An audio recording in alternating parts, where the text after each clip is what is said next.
जय माता की, जय श्री महाकाल। आप सभी खुश रहें, स्वस्थ रहें और मस्त रहें। जय श्री कृष्ण।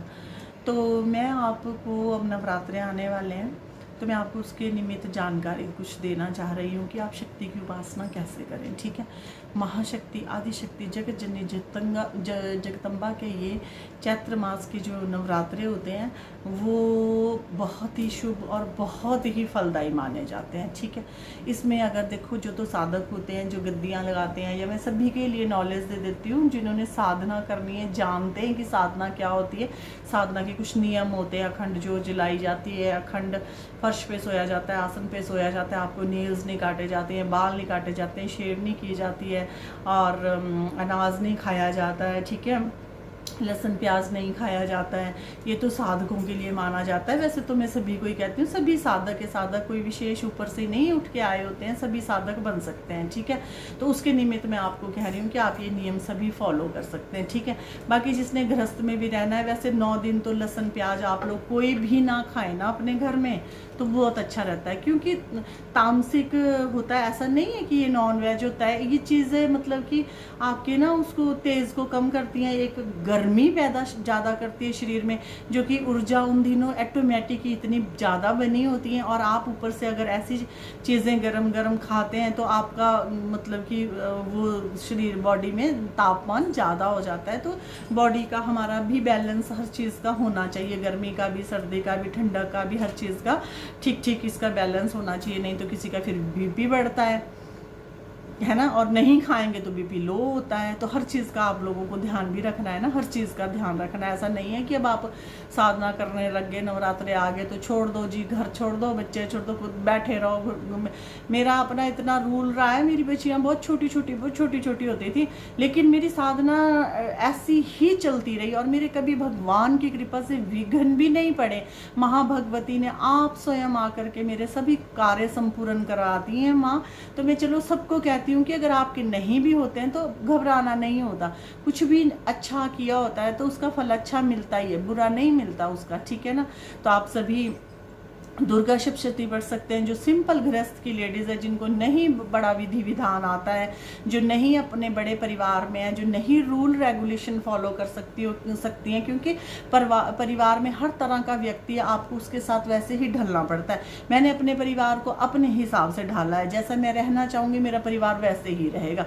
भगवती को जो मंजूर होगा हम वही करेंगे, उससे अलावा हम कुछ करते ही नहीं है। ठीक है, तो ये माँ की इच्छा है, मैं नहीं उसमें कुछ भी अपने आर्गुमेंट करूंगी कि माँ रानी को जो चीज़ माँ के निमित्त है, जो उसे नहीं पसंद होती वो हमें कह देती है। वैसे हम माँ को जो नहीं पसंद है वो हम कुछ करते ही नहीं है, चाहे वो हमें कितना ही अजीज हो। ठीक है ना बात। तो आप सभी को मैं ये कह रही हूँ, आप दुर्गा सप्तशती कर सकते हैं। उसमें अर्गला स्त्रोत होता है, कीलन स्त्रोत होता है, और कवच, दुर्गा कवच होता है, और इन सभी को आप कर सकते हैं, है ना। और ये जो एक सिद्ध कुंजी का स्रोत होता है वो बड़ा ही पावरफुल होता है, बड़ा ही कारगर होता है, वो आप कर सकते हैं और आपको करना चाहिए। इतना भी अगर आप अपनी लाइफ में करते रहेंगे ना, थोड़ा थोड़ा खुद स्वयं, तो आपको कभी कहीं जाने की ज़रूरत नहीं पड़ती है। बहुत ही ज़्यादा जब केस बिगड़ जाते हैं, बहुत ही भयंकर नेगेटिविटी किसी के ऊपर कर दी जाती है, जो कि खुद के हवन, खुद के पूजा पाठ से नहीं होता है, तब कहीं जाके इतनी ज़्यादा आवश्यकता पड़ती है कि आप कहीं जाएं, साधक के पास जाएं, किसी की मदद लें। वैसे आप अपने जीवन में थोड़े थोड़े एफर्ट्स कर सकते हैं। ठीक है, नेगेटिविटी की मैंने पहले ही आपको पहचान बताई है कि वो तो पहले आपको पूजा के लिए करने ही नहीं देगी, उसको पूजा पाठ पसंद ही नहीं होगा, और आप मंदिर, गुरुद्वारे, मस्जिद इनमें जाना पसंद ही नहीं करेंगी। वो चीज़ें आप चाह करके, आपकी अंतरात्मा कहती है कि जाना है, मुझे मंदिर जाना है, आप जा ही नहीं पाओगे। ये चीज़ें विघ्न पाती है। अगर आप कोई जगन रचा लोगे तो वो उसको पूरा नहीं होने देगी, अपना पूरा जोर लगाएगी कि इस घर में भजन संकीर्तन, हवन, जागरण, पाठ, पूजा, मंत्र उच्चारण ना हो, तो वो करेंगे तो उसके निमित्त भी आप लोगों को समझ आना चाहिए कि हाँ कोई ना कोई वजह है कि हमारी आत्मा चाह रही है और हमारे साथ हो नहीं रहा है। ऐसा क्यों हो रहा है? तो वजह होगी, कोई कारण होगा। तो थोड़ी थोड़ी देर, अब तो बहुत अच्छा समय आ गया है, बहुत अवेयरनेस हो गई है, हर जगह पे नॉलेज दी जा रही है, हर जगह किताबों में भी ज्ञान दिया जाता है। का मार्केट कौन जाए लेने या कौन पढ़े क्या है ना। तो सोशल मीडिया पे तो आपको मैं बता रही हूँ आपको हर तरह की नॉलेज मिलेगी। ठीक है, गलत भी मिल रही है, अच्छी भी मिल रही है। तो अच्छा बुरा तो आप जानते ही हो ना कि अच्छा क्या होता है, बुरा क्या होता है। टक दे के अपना फ़ोन खोलो, सर्च करो, आपको हर तरह का व्यक्ति, हर तरह की नॉलेज मिलेगी यहाँ पे। उसी में ही आपको बहुत अच्छे भी मिल जाते हैं। मुझे एक लेडीज़ का आया था क्या कहते कॉल इसी व्हाट्सएप नंबर पे, तो वो मुझे कह रही थी, कहती ऐसे ही वो परेशान बहुत है ना, है काफ़ी कुछ नेगेटिविटी की हुई है, तो सर्च करता रहता उससे रिलेटेड बंदा कि भाई हाँ क्या है क्या है, क्योंकि मैंने काफ़ी सालों तक ये देखा है, सुना है, जाना है कि ऐसा क्या होता है। तो वो कहती कि मुझे ना देखते देखते खोलते खोलते ना ऐसे ही सामने आ गए, आप सामने आ गए। तो फिर मैंने एक वीडियो सुनी, फिर मैंने 2 सुनी, फिर मेरा दिल आपको ना सुनने को करता गया, सुनने को करते गया। तो कहती मेरे उस दिन बहुत ज़्यादा पेट दर्द थी। फिर कहते मुझे लगा मैं इनकी 2 वीडियो देख लूँ, फिर मुझे लगा मैं 3 देख लूँ। 3 देखते देखते ना कहते आपकी एक वीडियो में ना आपको सवारी आ रही थी।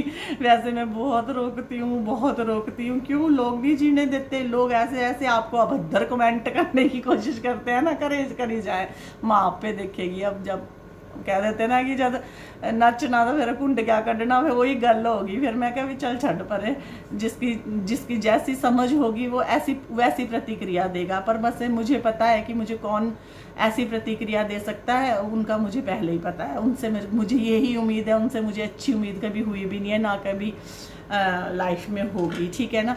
तो कहती मैंने आपका देखा ना, और तो वहीं पे मैंने आराधना करी और कहा कि माँ मुझे दर्द हो रहा पेट में, और ऐसे करके कहती मेरा ना ठीक हो गया, कहती दर्द ना, कहती मेरा ठीक हो गया, कहती अब ना, कहती मैंने अब आना आपके पास। फिर मुझसे एड्रेस है ना, फिर मैंने तो दिया। अब व्हाट्सएप से तो मैं दे रही हूँ एड्रेस, मुझे लगता देती भी मैं उन्हीं को ही हूँ, क्योंकि इस पर तो ऐसे बेकार लोग क्रिया मेरे ऊपर करेंगे, फ़ोन मुझे लगा देंगे। इतना बेवकूफ़ समझ रहे हैं ये, मुझे अभी तक भी इतना नहीं इनको समझ आता कि हम जिन प्रयोगों से तुरंत जान निकलती है, उन प्रयोगों को करवाने के बाद भी हमारे सामने बहुत चहकती है, हंसती है, मुस्कुराती है और जय श्री महाकाल बोलती है।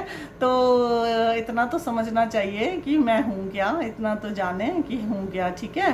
तो ये सभी के लिए मैंने दे दिया इशारा, समझने वाले समझ ही जाते हैं। तो फिर मैं उनको एड्रेस दे देती हूँ। फिर मुझे लगता है कि हाँ सच में दुखी हैं, माँ भी कह देती है कि हाँ बेटे दे दे और ठीक है ज़रूरतमंद है, और माँ मुझे ये भी बता देती है कि ये कौन है और ये किस मंशा से तेरे पास आना चाह रहा है और तेरे क्या करना चाह रहा है और ये क्या बोल रहे हैं, है ना।